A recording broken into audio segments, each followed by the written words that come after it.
So, kaya sabi ng isa kong anak, saka hingin mo na lang sa Diyos na kunin ka na. Kung wala na akong anak na nagmamalasakit, sana mahalin man lang ako nila.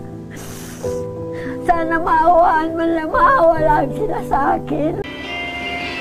Sakita paminaw ng inaning sitwasyon, daghang nangandoy magkama Manila pagid na tunong kaway puangod na anak ninyog inyong ingon anion ang gahatag kinabuhi di ninyo panumbalingon sakripisyo sinahan dili kayang suklian wa kay alam sa giagian maprotektahan ka lang gitudluan kas tanan sa mga tambagway pagkulang pero nganong para ninyo kay sayon ra nga talikdan gahatag og kusog sa panahon ikaw kay huya mamauna mong masampit masukamod ka sa dalan karon nay gipamati ug ikaw kay kinahanglan sa imuha pajudikan din niya angay na madunggan. Kaya ako nang tulong sa Diyos.